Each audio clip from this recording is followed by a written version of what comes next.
Is this government dangerous? Let me know your thoughts. 0344 499 1000. If so, in what way is it? Anna in Surrey says, Mark, the Marxist playbook is to take out the strongest first, the British working class, the very people who defended our country from the tyranny of the Reich. I'm attending a meeting on Thursday to try to prevent a campaign started by a Liberal Democrat councillor. She wants to remove the Union flag from Aldershot, the home of the British Army.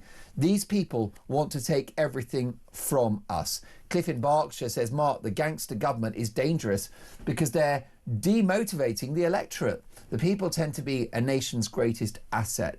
But it seems to me that our people are being downtrodden by this unpatriotic government. Hopefully the people have learned their lesson and will never vote for a Labour government again. And Cole in Birmingham, good morning, Cole, how are you? Cole says, good morning, Mark. Just on the lifting of the child benefit cap. So if a parent or parents do or don't work, will they be overall capped on the amount they can have from the benefit system? The cap will lift for these parents, but they won't actually benefit as they're capped at a certain limit unless they're claiming any disability limits. So in fact, the people who will benefit from this are working parents who claim universal credit to top up their wages. A good question, Cole. I would say the message from this budget is that it does not pay to work and it does pay to sit at home. Brilliant stuff. Listen, lots and lots of more texts and voice notes to get through. In fact, should we take a listen to Wayne? This is Wayne's remark. Is this get dangerous government a concern for you? Take a listen to this. Good morning, Mark. So if I lie to the police and I lie to courts and I lie to judges, I get in trouble for perverting the course of justice. If I lie on my job, I'm sacked because I've lied to get there.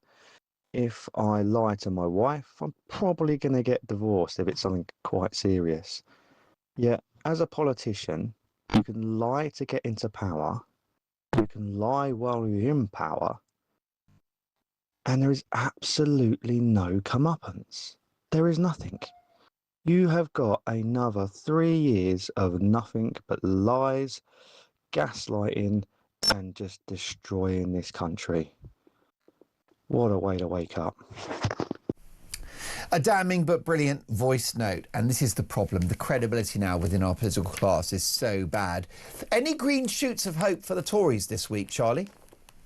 Well, I mean, anybody that saw Kemi Badenoch's response to the budget, I think, would be buoyed by it. You know, she was brilliant at the dispatch box. You know, it was a terrible takedown of Rachel Reeves's announcements, the plans that she'd set forward, because I think Kemi had the benefit, don't get me wrong, of seeing what was in the budget long before it was announced, as many people did. And she had the benefit of her gender, didn't she? Well, yes, exactly. And that's the other thing. Just in response to your last voice note, you can lie on your CV to become Chancellor and tell us that you've been an economist for the Bank of England for 10 years. You can then try and throw us all off course because we're criticising, potential measures that have been leaked time and time and time again. And the Chancellor put that down to mansplaining, as if we're all sort of just having a go at the Chancellor for the sake of it. Well, Kemi Badenoch put her back in her place and said, look, I'm going to tell you woman to woman. It's not mansplaining. Yes. You can be scrutinised like everybody else. You can be told when things aren't going in the right direction. And I think Kemi Badenoch was great in doing that. Does it cut through to the rest of the country? Are the country really, again, at this moment in time, ready to listen to what the Conservatives have to say? I don't think we're quite there yet, but, we've got 3 more years to go under this government. Whether it's Keir Starmer, whether it's someone else at the helm, I don't think there's going to be an early general election, so far as I can see. But all Kemi can keep doing is the performances that she's currently putting in, and that might change fortunes. What does that path to redemption look like for the Conservatives? Well, look, I mean, I think there is an acknowledgement that they got things wrong. They didn't tackle immigration. They didn't tackle illegal immigration when they said they were going to. They didn't bring taxes down. Now, people were obviously very angry about that. There is a story, I think, to be told. I think there is some justification in some of the things that the Tories did. They didn't get everything right, so I'm not going to sit here and try and throw your listeners and viewers off any kind of course. But I think that there has to be some element of recognition that when you had a global pandemic, whether you thought the spending was right, whether you thought the lockdowns were right and all the rest of it, but we had a pandemic, decisions were made, whether they were right, whether they were wrong.